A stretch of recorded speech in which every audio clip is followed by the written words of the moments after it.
Hey guys, Victor here coming to you with another deck profile, and for today's video we're going to be doing Fiendsmith Lightsworn, which this is of course going to be post Rage of the Abyss, which means that we do have to build with Fualos in mind, and not only that, but we did get a couple of new toys in the form of new Fiendsmith cards, so I'm pretty excited to share my thoughts and just if I feel like they're good or not. So with that out of the way, let's just jump straight into it. As always, we're going to be starting off with the monster lineup first, so we're of course going to be playing 3 Lightsworn Dragonling.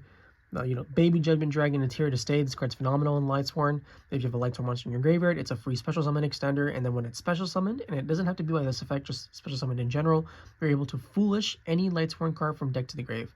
So, in essence, this card is pretty much going to give you full combo every single time, as long as you have a Lightsworn monster in your graveyard, which is just extremely easy to accomplish because this is a Lightsworn deck, right? So ideally, you mill a Lightsworn at some point in your combo.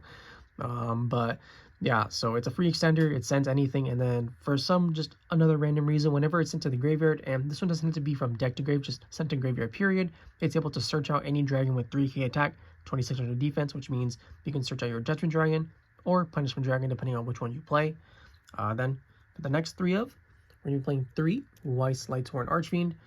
Much like Dragonling, this is pretty much going to be like a 3-of staple in every Lightsworn list that you see, just because it really does do so much.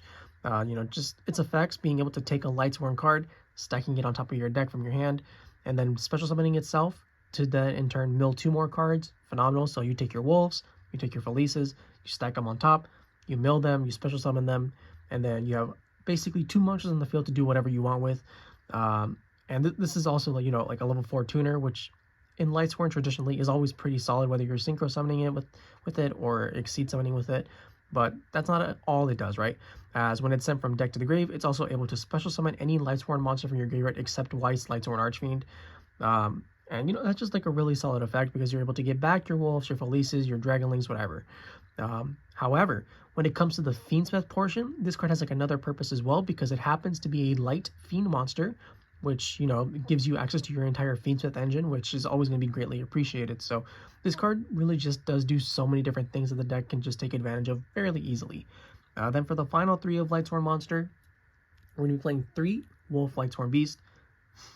Not much needs to be said. It's Wolf. You mill it, you special summon it, you draw it, you're bad or good if you have Weiss. So yeah, 3 Wolf and then just 1 Felice. Unlike Wolf, this only can be special summoned from the graveyard if it's milled by a monster effect. It cannot be milled by a spell or trap or whatever. But it's fine at 1. It special summons itself most of the time, and then you can typically want to grab it back with like Weiss. But that's it for the Lightsworn monsters. Just these 4 are pretty much like the ones that make up the main Lightsworn stuff that the entire deck basically revolves around, and I don't really feel like you need more. Sometimes I feel the need to play like Raiden, for example, or the level 3 Minerva, but for the most part, these are the 4 that you want to focus on if you want to build a modern Lightsworn deck. And then for the final Lightsworn card that is in the Lightsworn, we play the 1 Judgment Dragon. We pretty much are never going to be using its first effect to destroy all cards in the field. We're basically just using this as a level 8 extender that's also happens to be a dragon monster, which can be pretty important depending on the type of links that you play in your extra deck. But yeah, it's level 8 extender, summons itself for free. It's okay. And that's for the Lightsworn portion. Then for the Bestial section, because this is a Lightsworn deck and they're all lights, we of course gotta play the Bestials. So we're playing the 3 Bestial Lubellions. You pretty much just want to have access to this card as often as possible, whether you're discarding it to search out your Bestial monsters or you're summoning it from your graveyard, to then in turn set up something like Branded Loss, which does help you recycle key cards in key moments, or just give you like some kind of grind game. Not to mention, it is also a dragon. It's a level 8, so it has a bunch of other uses for the extra deck as well. And the cards that you're searching off your Bestial Lubellion are the 1 Magnemite, the 1 Druid Worm, the 1 Saronir, and the 1 Baldric. I don't feel like you need any more than 1 of each. However, if you don't feel the need to play something like Saronir or Baldric and you want to play a second Druid Worm, by all means go for it. I just enjoy having 1 of each name to be able to try and maximize my summons every single turn. But, different strokes for different folks. And then that's it for the Bestial portion. And now for the Fiendsmith portion of the deck, it's just 4 main deck monsters, being the 2 Fiendsmith Engravers. I used to play 3, but I really don't feel like you need it anymore. 2 is normally more than enough to get the job done, and because we play other additional light fiends such as Weiss, it's not like we have difficulty getting to this card in the first place. And not to mention, we're always milling our entire deck, so we're going to hit it at some point. And the card, it's it's Engraver. It really is a really fantastic card. We play the one Fabled Lurie, which is typically going to be our main target for Fiendsmith Tract. But much like Weiss, it's a one-card Light Fiend that gives you full Fiendsmith combo. And then for the final Fiendsmith card, we're playing one Lacrima, the Crimson Tears. So I don't know how to feel about this card, honestly. I just really wanted to try it out because it's brand new, and it does do some things, right? As on normal or special summon, you're able to Foolish your Engravers to the graveyard, which allows you to then in turn, if you like didn't have access to them to begin with, right, it gives you just more Light Fiend monsters for your potential extra deck plays, whether you're Exceed summoning or trying to make Desiree more easily, whatever. But I don't know, it just doesn't feel like it does enough. And then like for its other effect, when it's in your graveyard during your opponent's turn, you can return this card back into the deck and then special summon a Link Fiendsmith card. But I don't know, like it just feels so unnecessary in most situations that I honestly don't even feel like it's worth running, especially because we play like Necro Equip Princess, right? Which means that one Engraver is going to be full combo into whatever we want most of the time anyways. But it's fine to try it out one. Maybe I'm wrong. Let me know why I'm stupid down below in the comments. But yeah, I don't really feel like we need to play it. It's just there a lot of the situations just for like an extra name a lot of the time. But yeah, one Lacrima, the Crimson Tears, it's perfectly fine. Then for other stuff, we're playing 3 Ash Blossom and Joyous Spring in the main deck. This is literally just here for Fulos and sometimes Perulia if our opponent decides to drop it on us.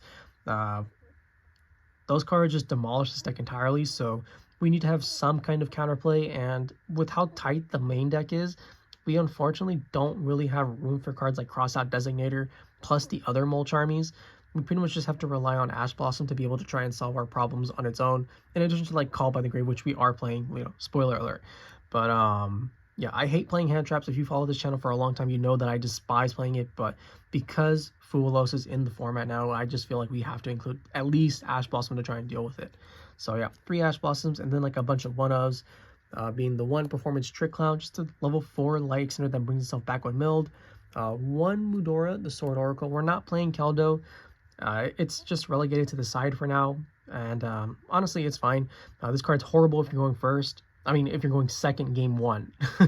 If you're going first, these cards are phenomenal until you draw them. But yeah, you know, it's a deck that pretty much mills everything. So you want to have some kind of graveyard recursion, or yeah, graveyard recursion that allows you to shuffle back your key resources, or that allows you to pretty much just play during your turn and your opponent's turn. And Mudora just pretty much fits the bill entirely. And then for the final 2 cards of the monster lineup, we're playing the 1 Starliege Safer. We're pretty much never going to be normal summoning it. We just care about its graveyard effect, where you're able to banish it to get back a level 8 dragon, so you can get back your Judgment Dragons, you can get back your Bishop Lebellions, or you can get back your Chaos Dragon Levianeer. This deck is filled with lights and darks, so you're going to be able to activate one of its effects. Ideally, it's the hand loop effect, but there are certain times where you're justified in using the Reborn effect or the Destruction effect. So yeah, this card's phenomenal. It helps you deal with so many boards or just rip your opponent's hand apart that I feel like you have to at least include one of at least one in your deck, right? Just because it really does do so much. And it's also a level 8 dragon monster, so that means it opens up a lot of extra plays in your extra deck. And with that, that's the monster lineup, and now we can finally move on to the spell and trap portion. Now, when it comes to the spell and trap lineup, we're basically playing like a 3-to-1 ratio when comparing monsters to spells and traps, and that's because this is a 40-card deck. I don't enjoy playing 60 cards. I will never play 60 cards. I feel like it's just unnecessary, especially because cards like Fairy Tale Snow are currently banned, so you don't really get like the added bonus of playing something that grass looks greener. You're just basically attributing more bricks to your deck, which I'm not the biggest fan of. But even so, every single card is extremely impactful and important for what it does. So as a result, we're playing 3 Charge of the Light Brigade, milled 3 Search Engine Lightsworn. Card's phenomenal. And then for the only other 3 Triple Tactics Talent, I always say it, and it's still true. If you want to play Talent, that's great, but there are other cards that just fit your playstyle or your needs way better. If you want to play Droplet, you can play Droplet. If you want to play Dark Ruler, you can play Dark Ruler. If you're having trouble going first, Triple Tactics Thrust to search out like Charge of the Light Brigades, or even like you could do like weird ratios, right? You can do like 1 or 2 thrusts with 1 talent to ensure that you don't brick on multiple copies, whether you're going first or second. It's honestly up to you, but I just like being generic with the spell and trap lineup because you never really know what you're going to face. And then that's it for the 3 of. We don't play any 2 of spells. We just play a bunch of 1 ofs after that, being the 1 Call by the Grave, the 1 Foolish Burial, the 1 Branded Regained, and the 1 Fiendsmith Tract. And that's it for the spells. And then for the traps, we're just playing one Lightsworn Aegis. It's okay. It's literally the card that lets you beat Dark Ruler No More or Forbidden Droplet, or even evenly matched, right? Because this deck did lose some negates in the form of Appaloosa, so it is a little bit more fragile to those types of board wiping cards. And this is the one card that pretty much just allows us to play through it entirely. And with that, that's the Spell and Trap lineup, and that's the main deck. 40 cards, like I said earlier, and now we can finally move on to the extra deck. Now, when it comes to the extra deck, I wasn't really sure how I wanted to approach it, because normally I say that you have so many different choices that you can make when it comes to building an extra deck for Lightsworns, and that still holds true. But because this is a Fiendsmith Lightsworn variant, I ultimately just decided to go all in on the Fiendsmith stuff in the extra deck, and I don't really know how to feel about it, honestly. I honestly feel like it kind of underperformed in most situations, but we'll get to that when we get to that. For now, we'll start on the Exceed monsters, being the 1 Minerva the Exalted Lightsworn. Mill 3 cards. For every Lightsworn card you mill, you get to draw a card. 1 Zombie Vampire. Mill 4 cards from the top of both players' decks. And then of those 4, or I guess those 8 cards that you mill, you get to choose a monster and special summon it. I really enjoy Zombie Vampire still, just because 1, it's really easy to make because of all the level 8s that we play, and 2, it's one of those few cards that does give you acknowledge on what your opponent's going to be playing for the most part. And just having that knowledge pretty much allows you to build the perfect board to be able to deal with the potential plays that your opponents can be able to make during their turn. And then for the final Exceed monster, we're playing 1 DDD Wave High King Caesar. We're not going to be playing Pilgrim Reaper this time. I just opted to play the 1 High King Caesar because space is already super tight, and I feel like we mill enough with the Zombie Vampire and the Minerva on its own. But even so, this card is really easy to make because of the Fiendsmith engine, and it's really important at making it because it pretty much allows us to play through Nib successfully, or at least as successfully as possible, because without it, let's be real, Lightsworn as a deck just does not have any way to beat it because Appaloosa is banned, so we have to rely on something like Wave High King Caesar to just ensure that our board doesn't get wiped immediately during the end of the turn. Now, obviously, if your opponent has Nib plus Impermanent Veiler, they're just better than you, but, it's one of those bridges that you just have to cross eventually. So yeah, just play the 1 Wave High King Caesar, and that's it for the Exceed monsters. Then for the fusions, because this is a Fiendsmith deck, we're playing the 1 Necroquip Princess, and the existence of Necroquip is basically one of the main reasons why I feel like the new Lacrima is honestly pretty lackluster as compared to Japan, where this is a TCG exclusive, so they don't have it. 1 Fiendsmith Engraver is going to be full combo for us every single time. Whether we want to make sequence to potentially make like a Desiree or go for the Wave High King Caesar, whatever choice you make, you can do it extremely easily because we have the Necroquip Princess to pretty much allow us to guarantee that we have 2 bodies in the field every single time. It's fine. And we do get some like added bonuses as well. Something that I tend to like to do with this specific deck is I'll go through my Fiendsmith engine first, but before I link or Exceed summon into something, I will activate like a Bestial Lubellion in my hand, right? So we'll discard the Lubellion, we search out our Bestial monster, and then Necroquip's effect will activate to draw us another card. So, little things like that do add up pretty frequently into helping you just establish the best board you possibly can. So, it has other uses besides just being fodder for your Link and Exceed summons. And then for the other fusion that we played the 1 Fiendsmith Desiree. It's incredibly easy to make because we're gonna have an engraver in the graveyard at some point, and we play so many different light fiend monsters because of the Weiss, because of the Lurie, because of the Lacrima, or just like the extra deck cards in general. So it's not like this card is very hard to make to begin with, but and like its effect is obviously really good as well because it's essentially just like Lightsworn Aegis, where depending on the link that it has equipped to it, we're able to negate face-up cards in the field equal to the link rating. So it's potentially can be like a link or a negate 2 or a negate 1. It's typically going to be a 2 though, because you're going to have a sequence equipped. And then when it's into the graveyard, you're able to send a card from your opponent's side of the field to the graveyard by shuffling back a light fiend monster. So it's a negate. It breaks your opponent's board. It recycles resources. This card, it's just insane. But it's fine. I said insane, but it's fine. It's okay, I guess, for what this deck is trying to accomplish.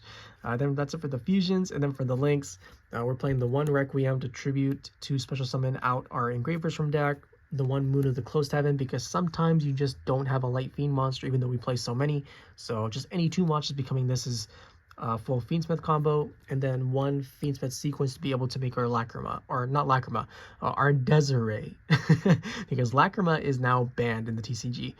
Now, let me just briefly talk about the Fiendsmith engine as a whole. I don't know how to feel about it. Like, I like it, but I just feel so unnecessary in a lot of situations, mainly the sequence and the Desiree, because the boards that you make with this deck are honestly good enough, and these cards just seem like win more in a lot of situations. And I've honestly just considered cutting them in general and just pretty much relying on the Requiem and the Necroquip Princess to be able to just go for Caesar Turbo for the most part.